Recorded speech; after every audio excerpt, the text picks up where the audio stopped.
This news is sponsored by St. Joseph Senior Secondary School, Panapur, Kariyat, Bangra, Muzaffarpur.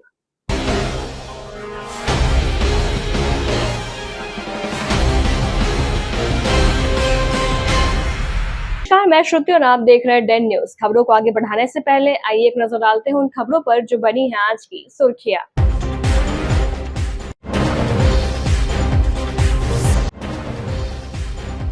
बदमाश ने आभूषण दुकानदार को मारा, चाकू, स्थानीय लोगों ने आरोपी को पीटा। मुजफ्फरपुर में ग्राहक बनकर पहुंचा था बदमाश।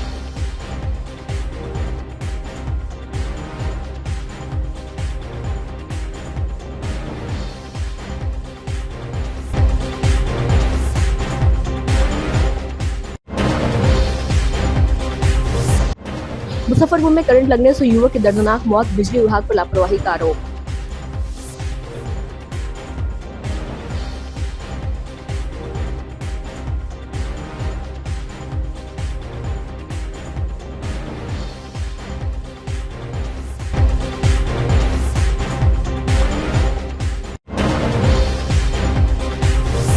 और मीडिया एनडीए की सीट बांटना छोड़े, हम हमारा काम कर लेंगे। चुनाव को लेकर उपेंद्र कुशवाहा ने दी सीट।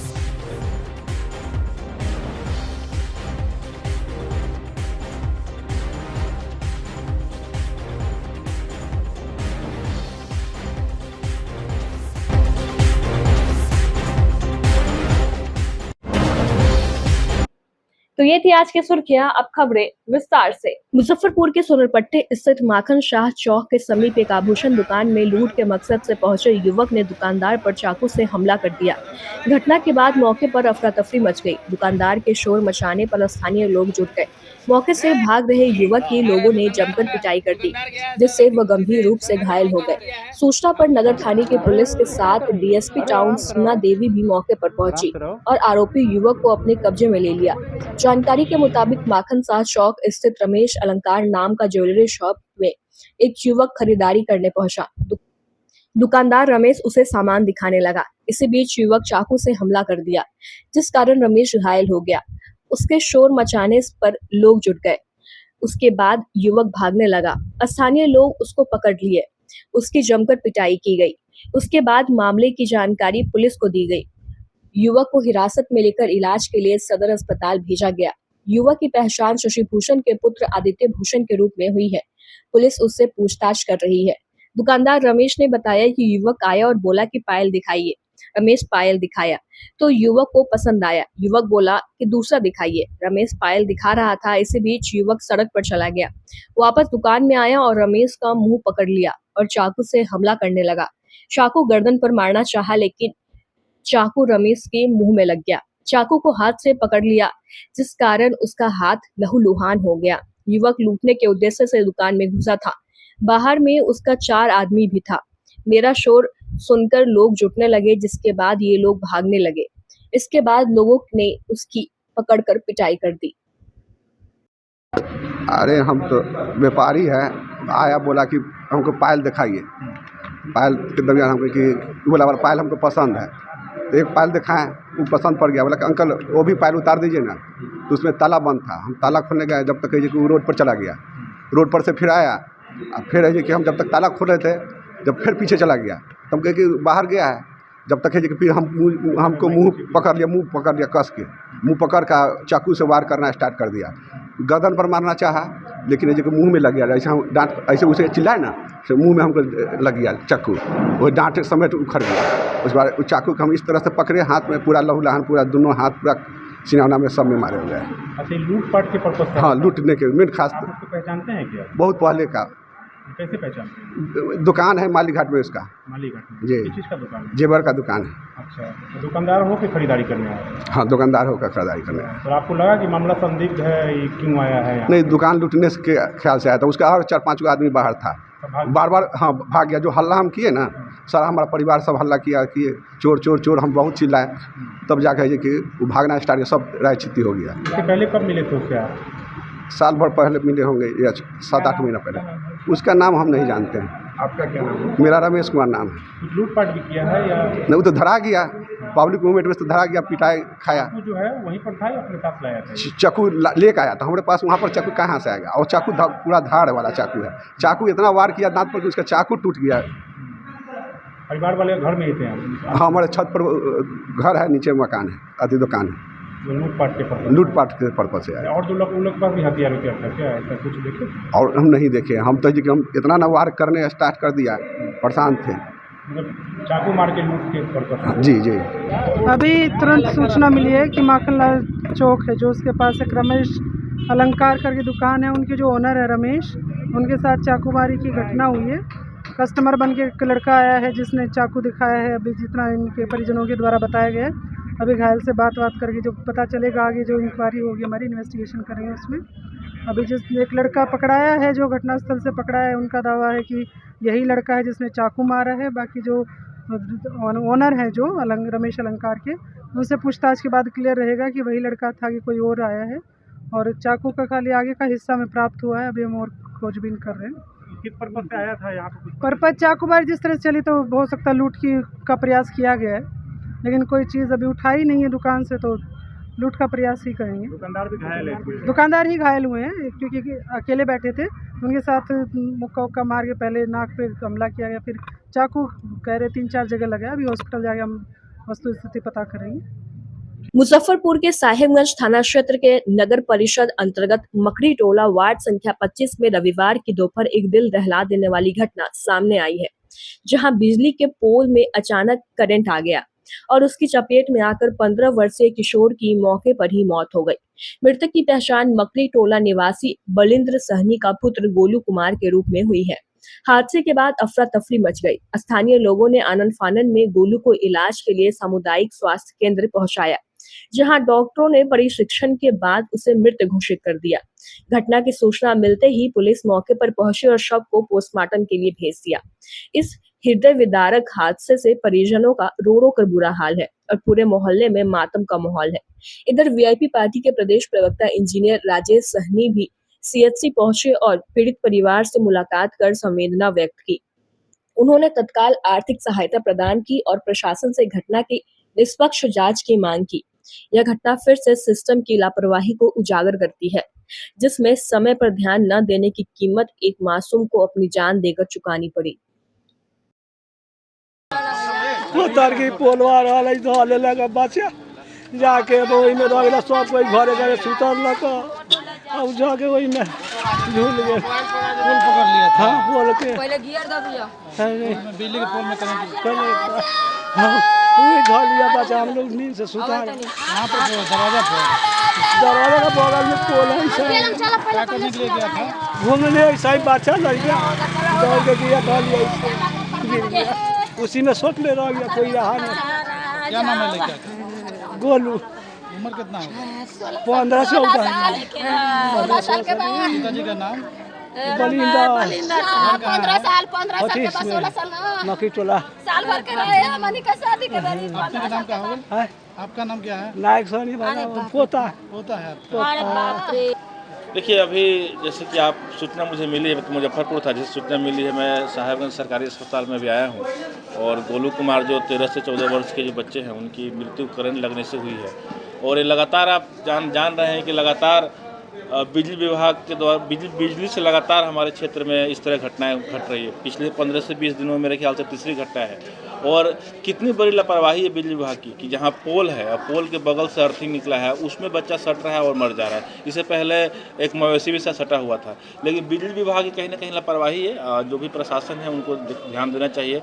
और एसडीओ साहब से मैं बात करूँगा आपके माध्यम से। बिस्मिल पट्टी में जो घटना घटी थी, आपके माध्यम से न्यूज़ चला था, 24 घंटे के अंदर जो पोल जो था मजबूत कर दिया, सारी सुविधाएं ठीक कर दी गई थी। लेकिन जब घटना घटेगी उसके बाद ही सुविधाएं ठीक होगी, ये कहीं से उचित नहीं है। क्योंकि बिजली विभाग को हर एक उपभोक्ता पेमेंट करते हैं, और पेमेंट करने के बावजूद भी अगर इस तरह से बच्चे की एक कहीं ना कहीं मैं ये नहीं कहूँगा हादसा है, ये बिजली विभाग द्वारा किया गया एक हत्या है। मगर बताया जा रहा है ग्रामीणों के द्वारा कि लगातार सूचना दिया जा रहा है कि भाई सुनते नहीं है सर, देखिए न जेई सुनता है ना एसडीओ सुनता है, कोई सुनता ही नहीं है ना। आरोप है कि जेई फोन नहीं उठाते हैं। मैंने तो खुद आपके चैनल के माध्यम से इससे पहले जब एक घटना घटी थी, मैंने जेई को आपके सामने फ़ोन किया, जेई फ़ोन नहीं उठाया, मैंने एसडीओ को फ़ोन किया, मैंने डांट लगाया, उसके बाद एसडीओ साहब शायद हरकत में आए, सारा कार्य हुआ। तो कहने का मतलब है ये जो इस तरह घटना घट रही है, सारे साहेबगंज जनप्रतिनिधियों को एक होकर इस पर आवाज़ उठानी होगी, क्योंकि बिजली एक ऐसा चीज़ है सटने से आपको सोचने का मौका नहीं मिलता, और ख़ास करके बच्चे जो हैं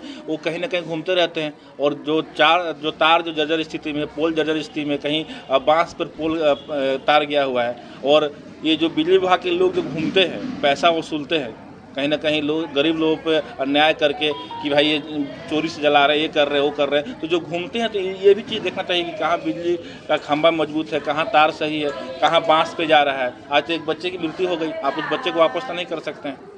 बिहार चुनाव को देखते हुए नेताओं की गतिविधियां बढ़ गई है। रविवार को उपेंद्र कुशवाहा प्रमंडल स्तरीय कार्यकर्ता को संबोधित करने मुजफ्फरपुर पहुंचे। मंच से बोलते हुए उपेंद्र कुशवाहा ने कहा कि मीडिया अपनी मर्जी से सीट की बात करती है। हम तो मीडिया से यह कहते हैं कि आप ही कह दीजिए कि किस विधानसभा क्षेत्र से हम किस उम्मीदवार को टिकट दे दे। डोमिसाइल नीति पर चर्चा करते हुए कहा कि आज बिहार में जब किसी भी चीज की बहाली निकलती है तो दूसरे राज्य के छात्र और नौजवान नौकरी ले लेते हैं। ये बिहार के नौजवानों के साथ ठीक नहीं है। एक दिन हमने देखा कि विपक्ष नेता ने कहा कि हमारी सरकार आएगी तो हम डोमिसाइल नीति लागू करेंगे, लेकिन मैं कहता हूं कि डोमिसाइल हटाने का काम कब हुआ? जब तेजस्वी यादव उप मुख्यमंत्री थे, कार्यकाल में डोमिसाइल नीति हटाया गया था। साथ ही राजनीतिक चुनावी क्षेत्र के परिसीमन की मांग रखी। कुशवाहा ने कहा कि दूसरे राज्यों में 21 लाख पर एक संसदीय क्षेत्र है और बिहार में 31 लाख जनसंख्या पर एक संसदीय क्षेत्र पड़ता है। इसका प्रभाव विकास और महिलाओं की भागीदारी पर भी पड़ता है। आज यदि नया परिसीमन किया जाए तो 40 की जगह 60 संसदीय क्षेत्र बन जाएंगे। जब 60 संसदीय क्षेत्र होंगे तो महिलाओं की भागीदारी कितनी होगी, यह देख लीजिए। जो परिसीमन हुआ, सीटों की संख्या नहीं बढ़ाई गई, पहले ही सीटों की संख्या फ्रीज कर दी गई थी। संविधान में संशोधन किया गया, 1951 में हुआ, 61 में हुआ, 71 में हुआ, लेकिन 1976 में जब आपातकाल बिहार में लगा हुआ था, इमरजेंसी लगा हुआ था, उस समय संशोधन कर दिया गया संविधान में, और संशोधन के तहत कहा गया कि आगे परिसीमन का काम जनसंख्या के आधार पर नहीं होगा, अर्थात परिसीमन को रोक दिया गया 25 वर्षों के लिए। 1976 से लेकर 2001 तक परिसीमन 25 साल के लिए संविधान के संशोधन के द्वारा रोक दिया गया। फिर जब 2001 आया, फिर 25 वर्षों के लिए उसी समय सीमा को बढ़ा दिया गया, और फिर अगले 25 साल मतलब 76 से लेकर 50 सालों के लिए 25-25 करके 2 बार बढ़ाया गया। और अब जो 2026 अगला साल आने वाला है, अगला साल 2026 में समय सीमा जो संविधान ने बांधने का काम किया, वह समय सीमा पूरी होने वाली। दक्षिण के लोग बोलने लगे हैं, फिर से सरकार पर दबाव देने लगे हैं कि परिसीमन का काम आगे भी न हो। तो जो लोग परिसीमन न हो या चाहते हैं, मुखर हैं, बोल रहे हैं, और हम सब लोग अगर चुप रह गए, हम सब लोग चुप रह गए, तो फिर से यह समय सीमा बढ़ा दी जाएगी और परिसीमन का काम नहीं हो पाएगा। परिसीमन का काम नहीं होने से कितना नुकसान है बिहार का, बिहार और बिहार के अगल बगल के जो राज्य हैं उनका नुकसान ही नुकसान है। संविधान की व्यवस्था के हिसाब से अगर परिसीमन आज हो, तो आज जो 2011 की जनगणना है, जो हमारे देश की जनसंख्या है, उस जनसंख्या के अनुसार परिसीमन यदि हुआ तो अभी जो 40 लोकसभा क्षेत्रों की संख्या बिहार में है, वह संख्या बढ़कर 60 हो जाएगी। कम से कम 40 से 60, 1.5 गुना लोकसभा क्षेत्रों की संख्या बढ़ जाएगी। नहीं परिसीमन होने से 40 की 40 संख्या रह जाएगी, तो 20 लोकसभा क्षेत्रों की संख्या परिसीमन होने के कारण जो हमारे यहाँ हो सकती है बढ़कर, वह नहीं हो पाएगा। और नहीं होने से कितना नुकसान है, सभी लोगों का नुकसान है, विशेष करके जो अनुसूचित जाति के लोग हैं। अगर सीटों की संख्या 40 की जगह 60 हो जाए तो उनके लिए जो रिजर्व क्षेत्र है उसकी संख्या भी बढ़ जाएगी। जो महिलाएं हैं 33%, अब संविधान की व्यवस्था से व्यवस्था के अनुसार 33% उनके लिए भी रिजर्वेशन की बात हो गई है। वो अगर 40 से 60 नहीं हुआ तो उसके आधार पर महिलाओं के लिए भी जो सीटें निर्धारित होगी उसकी संख्या भी कम हो जाएगी, और यदि 60 बढ़कर हुआ तो उनकी महिलाओं की संख्या भी ज्यादा हो जाएगी। तो यह नुकसान पूरे बिहार का नुकसान हो रहा है। अनेक योजना भारत सरकार की चलती है, अनेक योजना राज्य की सरकार की चलती है, जो लोकसभा क्षेत्र के हिसाब से, विधानसभा क्षेत्र के हिसाब से योजना का निर्धारण किया जाता है। अगर परिसीमन का काम इसी तरह से रुका रहा तो बिहार के साथ पिछले 50 साल से जो अन्याय हो रहा है, यह अन्याय आगे भी जारी रहेगा, जबकि हमारा संवैधानिक अधिकार है। हम इस अन्याय को नहीं होने देंगे, हम इस अन्याय के खिलाफ लड़ेंगे। हमने संकल्प लिया है, हमारी पार्टी ने संकल्प लेने का काम किया है। दक्षिण के राज्य जो है वह कुछ अनर्गल तर्क देकर इसको रोकने का काम कर रहे हैं। दक्षिण के राज्य कह रहे हैं, पार्लियामेंट में लोग बोल रहे थे, वहां उन्होंने कहा कि क्योंकि आबादी के आधार पे परिसीमन होगा, हमने अपनी आबादी को कम करने का काम किया है। बिहार, उत्तर प्रदेश इत्यादि जो राज्य हैं उन्होंने अपनी आबादी को कम करने का काम नहीं किया। भाइयों और मित्रों, यह पूरे तौर पे गलत तथ्य पेश किया जा रहा है, पूरे तौर पे गलत तथ्य पेश किया जा रहा है। जब से हिंदुस्तान में जनसंख्या की गिनती होने लगी, जब हिंदुस्तान आजाद नहीं था, 1881 में पहली बार जनगणना हुई, 1881 से लेकर देश की आजादी के समय तक उन राज्यों की जनसंख्या बेतहाशा बढ़ी। उस समय हम लोगों की संख्या, बिहार के लोगों की संख्या हिंदी भाषी राज्यों की संख्या नहीं बढ़ी, क्योंकि हम अंग्रेजों की प्रताड़ना के शिकार थे। हमारे यहाँ महामारी, हमारे यहाँ भुखमरी, तो इसके चलते हमारी जनसंख्या उस समय नहीं बढ़ी, लेकिन उन राज्यों की संख्या बढ़ी। उनकी संख्या बढ़ी 1881 से लेकर 1971 तक उनकी आबादी लगभग बढ़ते रही। 71 तक जब तक उनकी आबादी बढ़ रही थी तब परिसीमन का लाभ उन्होंने ले लिया, और उस समय आजादी के समय तक हमारी आबादी नहीं बढ़ी तो परिसीमन का लाभ उस समय हमको नहीं मिला। अब जब हमारी आबादी बढ़ने लगी है तब करें कि परिसीमन को आगे भी रोक देना चाहिए। आदमी के अंदर खुद इस बात की सोच होगी कि हमको आगे जनसंख्या बढ़ाने का काम नहीं करना है। कोई व्यक्ति है, कोई माता पिता ऐसा है जो अपने बच्चा को जन्म देते समय यह सोचता होगा कि हम अपने राज्य की जनसंख्या बढ़ा लेंगे तो हमारे यहाँ लोकसभा क्षेत्र की संख्या बढ़ जाएगी, हम इसलिए बच्चा को जन्म दें। कोई ऐसा नहीं सोचता। वह तो अपना जो कारण है, उसका आर्थिक कारण, परिवार कारण, सामाजिक कारण, उसके चलते जनसंख्या बढ़ाता है। जनसंख्या बढ़ाने के बारे में सोचता है या नहीं सोचता है। भाई और मित्रों, बिहार में एक सर्वे है बिहार का, जो पढ़ी लिखी महिलाएं हमारे यहाँ की है, अब उनके यहाँ प्रजनन दर कम हो रही है। कोई मैट्रिक पास कर जाती है कोई महिला, उनके यहाँ प्रजनन दर अनपढ़ महिला है या शिक्षित महिला है उसके मुकाबले में कम हो जाती है। इंटर पास महिला हो जाती है, वह जब मां बनती है उनके यहाँ प्रजनन दर कम हो जाती है। तो शिक्षा ऐसा विषय है जिसका प्रचार प्रसार बढ़िया से हो तो हम लोग समझ पाएंगे कि हमारा हित किस में है, हमारा अहित किस में है, तब जाकर जनसंख्या रोकने का काम हो सकता है। जो बजाबता उदाहरण है, प्रमाण है, इससे यह बात साबित है। इसलिए जो दक्षिण के राज्य कह रहे हैं उनके यहाँ मौका मिला, उनको विकास का मौका मिला, तो विकास के मामला में, पढ़ाई लिखाई के मामला में आगे बढ़ गए। हम बिहार, उत्तर प्रदेश के लोग अंग्रेजों से लड़ने में लग गए, अंग्रेजों की प्रताड़ना के शिकार सबसे ज्यादा हम हुए, इसलिए हमारे यहाँ पढ़ाई लिखाई का प्रचार प्रसार नहीं होगा। इसके लिए हम दोषी नहीं, बिहार पिछड़ा राज्य रहा है उसके लिए बिहार दोषी नहीं। बिहार के लोग इतनी मेहनत करने वाले हैं, लेकिन फिर भी इतना काम राज्य की सरकार कर रही है, उसके बावजूद जो विकसित राज्य है उन राज्यों के मुकाबले अभी हम बहुत पीछे हैं। सरकार की लगातार मेहनत के बाद इसमें हमारा दोष नहीं है। जो पहले ही से देश की आजादी के पहले से जो हमारे साथ सौतेलापन का व्यवहार हुआ, कुछ परिस्थिति ऐसी राजनीतिक परिस्थिति, सामाजिक परिस्थिति रही जिसके चलते हमारा विकास नहीं हुआ, शिक्षा का प्रचार प्रसार नहीं हुआ।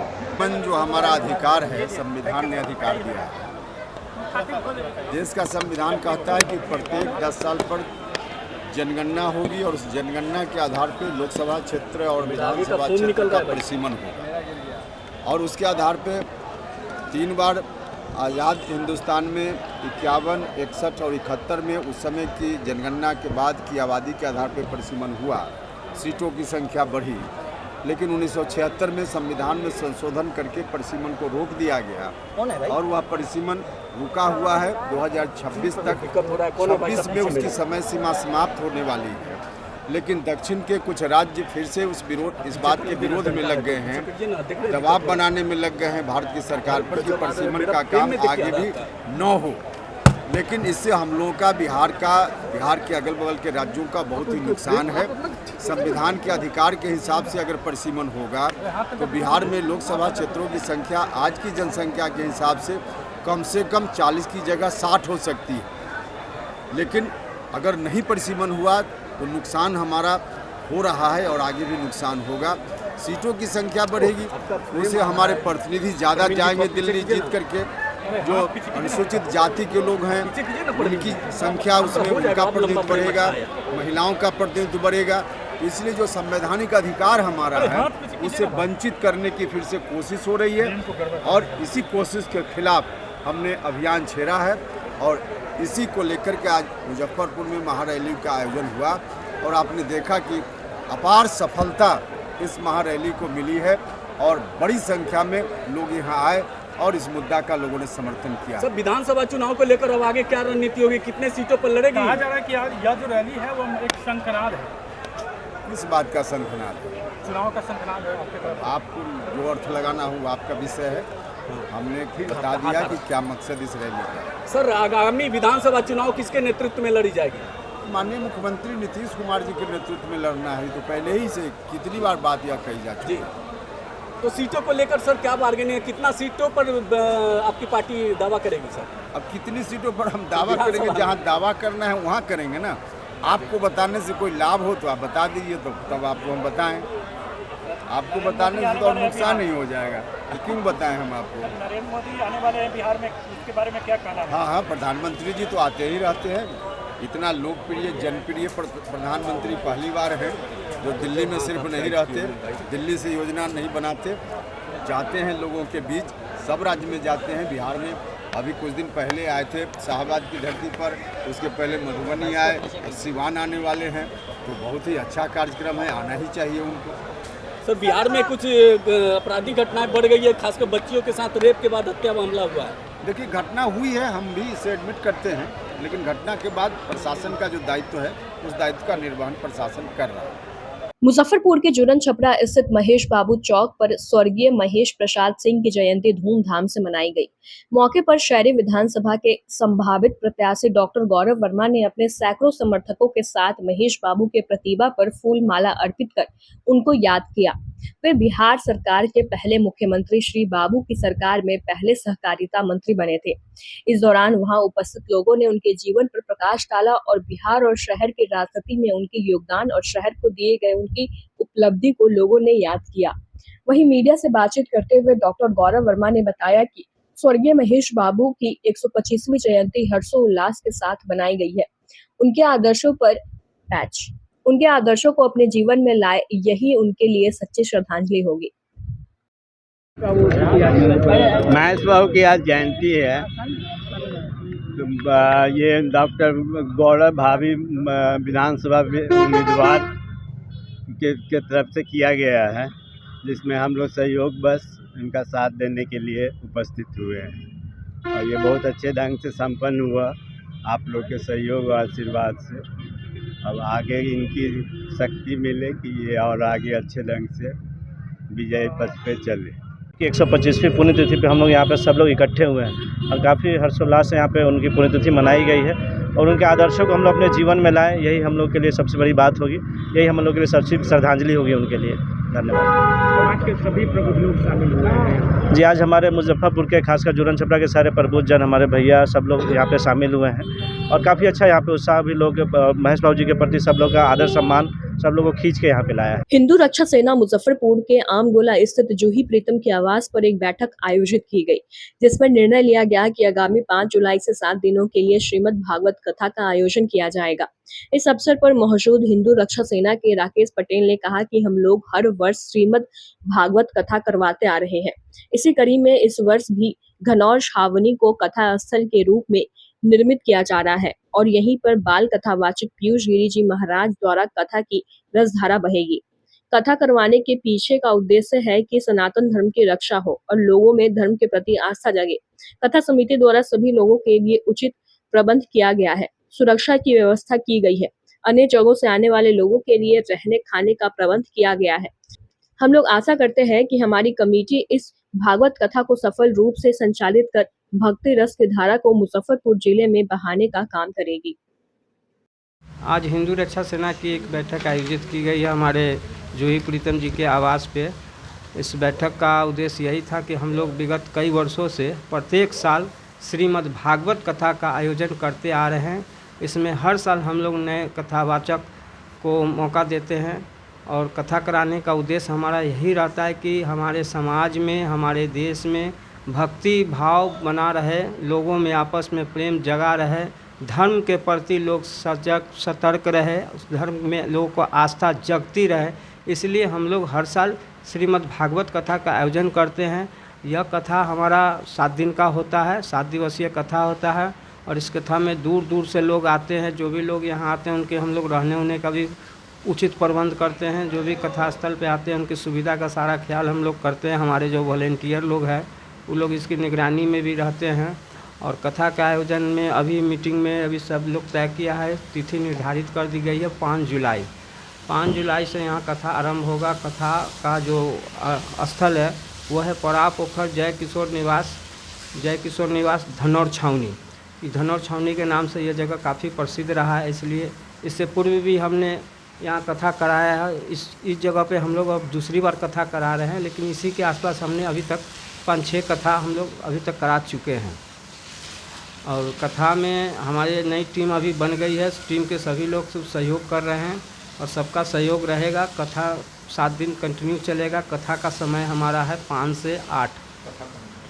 अभी कथा में हमारे मुजफ्फरपुर के ही हैं, बाल लेके साधक हैं पीयूष गिरी महाराज, जो बहुत पुराने 300 साल पुराने मठ में अभी विराजमान हैं और अभी वो महंत भी है उस जगह के और अच्छे कथावाचक के रूप में उनको अभी देखा जा रहा है। इसलिए इस बार हम लोगों ने उनको मौका दिया है। युवा बोल बम सेवा समिति द्वारा रविवार को मुजफ्फरपुर के साहू पोखर पर एक बैठक आयोजित किया गया, जिसमें निर्णय लिया गया कि मुजफ्फरपुर में पहली बार सावन माह में बाबा गरीबनाथ एवं बाबा हरिहरनाथ का शहर में नगर भ्रमण निकाला जाएगा। समिति के अध्यक्ष मनीष कुमार रजक ने बताया कि आज की बैठक में हम लोगों ने बाबा गरीबनाथ और हरिहरनाथ का शहर में नगर भ्रमण निकालने का निर्णय लिया है। अगली बैठक में इसकी तिथि निर्धारित किया जाएगा। मौके पर सचिव सुजीत कुमार, पंकज कुमार, उपाध्यक्ष राहुल कसेरा, करण कुमार, संयोजक शिव कुमार गुप्ता, मीडिया प्रभारी अनिकेत कुमार, मुकेश कुमार सहित समिति से जुड़े दर्जनों लोग मौजूद रहे। इस बार सावन के शुभ अवसर पे युवा बोल बम सेवा समिति के पूरे परिवार की ओर से बाबा गरीबनाथ जी एवं बाबा हरिहरनाथ जी का मुजफ्फरपुर शहर में नगर भ्रमण के लिए इस बार पूरे शहर वासियों के बीच में बाबा गरीबनाथ जी एवं बाबा हरिहरनाथ जी का पालकी शोभा यात्रा निकाला जाएगा। इसी के लेकर आज मीटिंग रखी गई है साहू पोखर प्रांगण में।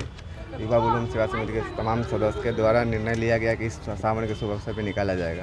इसका डेट अगली मीटिंग में रखा जाएगा। राष्ट्रीय वैश्य महासभा के तत्वाधान में 29 जून 2025 को पटना स्थित बापू सभागार में आयोजित होने वाले वैश्य प्रतिनिधि सम्मेलन की सफलता को लेकर रविवार को मुजफ्फरपुर के साहिबगंज प्रखंड के धर्मशाला रोड स्थित एक निजी रेस्टोरेंट में बैठक आयोजित की गई। बैठक की अध्यक्षता प्रोफेसर अजय कुमार ने की। इस बैठक में विभिन्न क्षेत्रों से आए लोगों ने भाग लिया। वक्ताओं ने कहा कि आगामी सम्मेलन में अधिक से अधिक संख्या में पहुंचकर इसे ऐतिहासिक और सफल बनाना हम सभी की जिम्मेदारी है। बैठक को संबोधित करते हुए राष्ट्रीय वैश्य महासभा के प्रदेश अध्यक्ष डॉक्टर पीके चौधरी ने कहा कि बिहार में सुशासन की सरकार होने के बावजूद वैश्य समाज के लोग लगातार उपेक्षित और परेशान हैं। उन्होंने जोर देकर कहा कि वैश्य समाज को राजनीतिक भागीदारी मिलनी चाहिए और इसके लिए समाज को एकजुट होकर संगठित होना होगा। इस अवसर पर नगर परिषद के सभापति जेपी गुप्ता, प्रोफेसर अजय कुमार समेत कई अन्य गणमान्य लोग उपस्थित थे। सभी ने सम्मेलन को सफल बनाने की प्रतिबद्धता जताई और समाज की एकता पर बल दिया। राष्ट्रीय भैंस महासभा द्वारा आगामी 29 जून को भैंस प्रतिनिधि सम्मेलन पटना के बापू सभागार में आयोजित है। उसी की तैयारी के लिए साहेबगंज में आज बैठक हुई है और बैठक के अध्यक्ष हमारे अजय जायसवाल जी हैं और हमारे नेता यहाँ प्रदेश के कार्यकारी अध्यक्ष भोपाल भारती जी हैं। और वैश्य समाज को जिस तरह से लोग वोट लेकर के प्रताड़ित कर रहे हैं, वैश्य समाज में काफ़ी आक्रोश है। आने वाले दिनों में वैश्य गुलबंद होगा, कटिबद्ध होगा और वैश्य आयोग के लिए भी 29 तारीख को लोग बिहार से पटना पहुंचने का काम करेंगे और चट्टानी एकता के साथ सरकार को मजबूत करेंगे कि आप हमारा वोट लेते हो, हमारे कल्याण के लिए वैश्य आयोग बनाने का काम करो और हमारे आबादी के अनुपात में हमारे हिस्सेदारी देने का काम करो, और नहीं तो निश्चित तौर पर इस बार पूजा बदलने का काम वैश्य समाज के लोग करेंगे। वैश्य प्रतिनिधि सम्मेलन होना है, उसी की तैयारी के सिलसिले में आज हमारे राष्ट्रीय वैश्य महासभा के प्रदेश अध्यक्ष पीके चौधरी जी आए हैं और प्लस मैंने सारे लोग थे और साहेबगंज में एक मैंने कार्यकर्ता सम्मेलन किए हैं और कार्यकर्ता सम्मेलन के माध्यम से वैश्य को राजनीति के अनुसार उचित भागीदारी, वैश्य आयोग गठन करने और यहाँ जो मैंने नगर पंचायत अध्यक्ष के साथ जो मैंने राजनीतिक साजिश के तहत उनको जो परेशान किया जा रहा है, उस पर चट्टानी एकता के सहारे जेपी गुप्ता और उनको पूरे टीम को मदद करने के लिए हम लोगों ने आज संकल्प लिया है। और आगे विधानसभा चुनाव में वैश्य समाज ने कहा है कि वोट हमारा, राज तुम्हारा, नहीं चलेगा, नहीं चलेगा। जिसकी जितनी आबादी उसकी उतनी भागीदारी, हम 20 से 22% है हमारी आबादी के अनुसार। विधानसभा के चुनाव में हमारा प्रतिनिधित्व दे, हर 5 में एक विधायक वैश्य समाज का हो और हर 5 में एक लोकसभा हो, हमारो राज्यसभा में प्रतिनिधित्व मिले, विधान परिषद में प्रतिनिधित्व मिले। इन्हीं सवालों के साथ हम लोग ने सम्मेलन बैठक की है और आगे आने दिनों में जब 29 तारीख को जो पटना में हम लोग का सम्मेलन होगा, वैश्य प्रतिनिधि सम्मेलन, आर पार की लड़ाई, अपने अधिकार की लड़ाई लड़ेंगे। आज की खबरों में बस इतना ही। कल फिर मिलेंगे कुछ नई खबरों के साथ। तब तक के लिए हमें दीजिए इजाजत। नमस्कार। डीपीएस ग्रुप ऑफ इंस्टीट्यूशन आपके लिए सुनहरा अवसर लेकर आया है। अगर आप ANM, GNM, BS nursing, post basic BSc nursing, B pharma, D pharma, polytechnic, BBA, BCA, B.Ed, DLEd, MBA, MCA, PGDM, paramedical, BTech या BA LLB plus LLB, MSc nursing में करियर बनाना चाहते हैं तो हम आपके साथ हैं। मुजफ्फरपुर, सीतामढ़ी, चंपारण और झारखंड के रांची, दुमका, देवघर में हमारी 14 शाखाएं हैं जहां हम आपकी शिक्षा को प्राथमिकता देते हैं। हमारे पास बिहार स्टूडेंट क्रेडिट कार्ड और स्कॉलरशिप की विशेष सुविधाएं भी हैं। तो देर किस बात की? नामांकन के लिए तुरंत संपर्क करें 7643908777 पर। हम आपके उज्जवल भविष्य के लिए Saint Joseph senior secondary school, Panapur, Kariyat, Bangra, Muzaffarpur, affiliated to CBSE 10+2.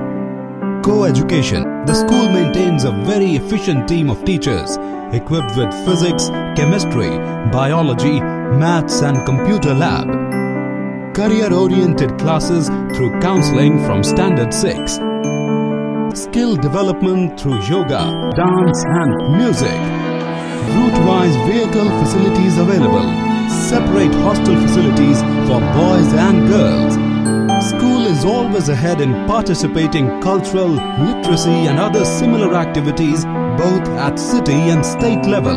Our result in boards, IIT, PMT show our effort. Registration for admission is going on. Registration forms available on Lenin Chowk and Jalan Chhapra also.